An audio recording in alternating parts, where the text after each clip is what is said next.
In some ways, this story connects to our first discussion. Trump's tactics vis-a-vis his allies may seem like they're working according to his terms, but they're having these secondary effects that shouldn't be underestimated. As you know, David, there's a tendency on the new right to argue that past administrations' relative magnanimity was a sign of weakness, but maybe it represented a better understanding of American interests. Relative magnanimity, you mean to allies? Yes. Well, look, I think a lot of new right politics are driven by a blend, a cocktail, and it varies from consumer to consumer of malice and ignorance. So there may be a lot more, in some cases, more ignorance here. But um, the building of a US-led world system in which the world's legal systems all became more and more like America, in which the English language became more and more prevalent, in which Visa and MasterCard and American Express were settling commercial disputes all over the planet. That was not a sign of weakness. That was a success. And the American triumph was so total in the years after World War II that putting a sunny face on it was an important way of winning consent from people who might otherwise object to this growth of American power.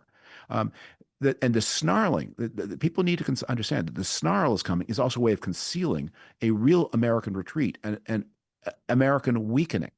Um, Yes. and America was always amplified by having the wealthiest nations in the world as its close allies and partners. And as it alienates them, there comes a cost. I thought you were going to say a different thing, which is there's an argument on the new right that we can do without all these imported goods because when the new right people, again, it's a cocktail of malice and ignorance. When they think of imports, they are thinking of foreign fripperies. Those clackers we use at sporting events that are made in China. We can do it, okay, so you have to clap your American-born hands instead of your Chinese-made clacker. Are you really worse off? And the trade deficit looks better. But they don't understand that they are here. I'm going to play down a prediction that this is already coming true, so it's not as astute a prediction as it was when I first began to make it. Donald Trump's legacy is going to be a substantial and enduring reduction in America's manufacturing capability. America will be a less industrial country because of Trump, because what he's doing is he's attacking supply chains. He's attacking components.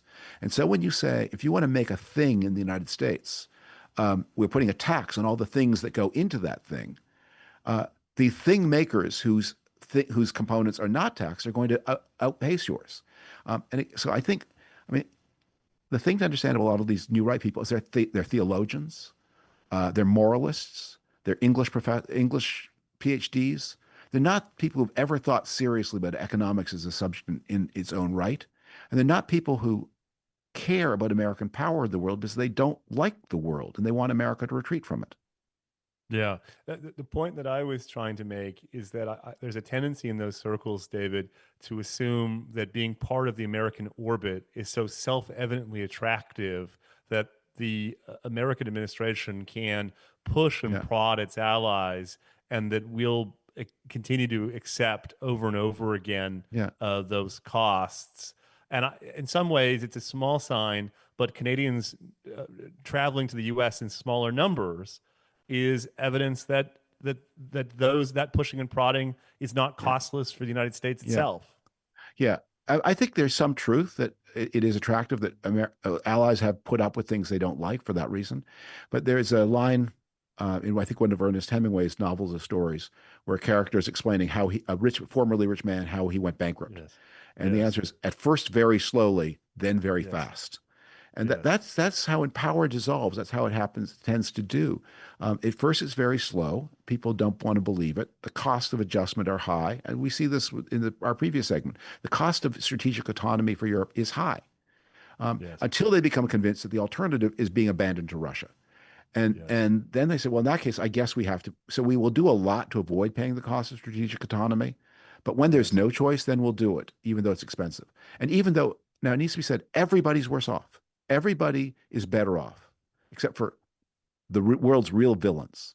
But every decent and half decent country is better off in an American-led world order. But if the Americans abdicate or turn malign, then people will have to make other kinds of adjustments. Yeah. Well said. However little they like it, it needs to be stressed. However bad it is.